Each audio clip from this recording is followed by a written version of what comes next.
নমস্কার বন্ধুরা। গত কয়েকদিনে আপনারা নিশ্চয়ই দেখেছেন শেয়ার বাজারের গ্রাফ নিচের দিকে নামছে।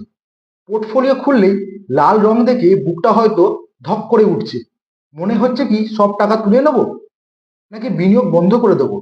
আজকের ভিডিওতে আমরা প্যানিক করব না, বরং লজিক দিয়ে বুঝবো মার্কেট পড়লে একজন স্মার্ট মিউচুয়াল ফান্ড ইনভেস্টরের ঠিক কি করা উচিত, এবং জানবো কোন তিনটি ভুল করলে আপনার কয়েক বছরের পরিশ্রমের টাকা নষ্ট হয়ে যেতে পারে।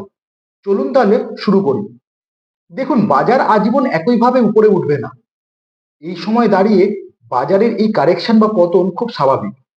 এর পিছনে গ্লোবাল কারণ থাকতে পারে বা প্রফিট বুকিং থাকতে পারে। মনে রাখবেন, বাজার যখন অনেকটা বাড়ে তখন সে একটু জিরিয়ে নেবার জন্য নিচে নামে। একেই আমরা বলি মার্কেট কারেকশন। এটা ভয়ের কিছু নয়, বরং বাজারের একটা হেলদি প্রসেস। বাজার পড়লে সাধারণ মানুষ ভয় পেয়ে এসআইপি বন্ধ করে দেয়। এটাই সবচেয়ে বড় ভুল। বাজার যখন নিচে নামে তখন আপনার একই টাকায় আগের চেয়ে বেশি ইউনিট কেনা হয়, যাকে বলা হয় রুপি কস্ট অ্যাভারেজিং। ধরুন, একটি ফান্ডের দাম 100 টাকা থেকে কমে 80 টাকা হলো। এখন আপনার 500 টাকায় আগে আসতো 5 ইউনিট, এখন আসবে 6.25 ইউনিট। এই বাড়তি ইউনিটগুলোই যখন বাজার আবার ঘুরে দাঁড়াবে আপনাকে বাম্পার রিটার্ন দেবে।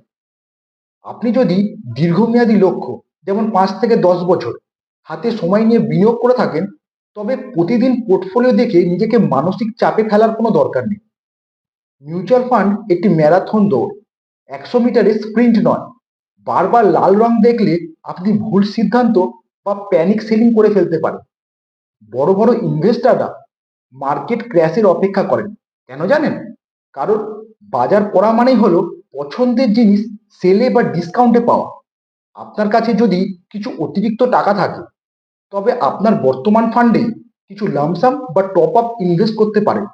এটা আপনার গড় কেনার দাম বা অ্যাভারেজ কস্ট কমিয়ে আনবে। ভয়ে টাকা তুলবেন না। মানে, আপনি যদি এখন লসে টাকা তুলে নেন, তবে সেই লসটা পার্মানেন্ট হয়ে যাবে।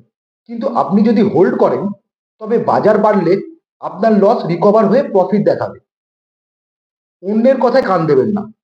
যেমন নিউজ চ্যানেল বা পাড়ার দাদারা যখন বলবে সব ডুবে গেল, তখন নিজের আর্থিক লক্ষ্য বা ফিনান্সিয়াল গোলের কথা ভাবুন।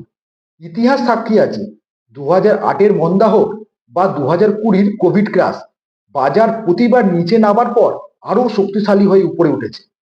মাঝে মধ্যে হওয়া এই পতনও সাময়িক। যারা ধৈর্য ধরবেন, জয়ী তারাই হবেন। শান্ত থাকুন, আপনার এসআইপি চলতে দিন। সময় আপনার সেরা বন্ধু, বাজার নয়। আপনার পোর্টফোলিও এখন কত শতাংশ নিচে? আপনি কি ভয় পাচ্ছেন নাকি আরো ইনভেস্টমেন্ট করছেন? কমেন্টে অবশ্যই জানান। ভিডিওটি আপনার ভয় পাওয়া বন্ধুটির সাথে শেয়ার করুন। আরও এরকম সঠিক তথ্যের জন্য সাবস্ক্রাইব করুন। দেখা হবে পরের ভিডিওতে। ধন্যবাদ।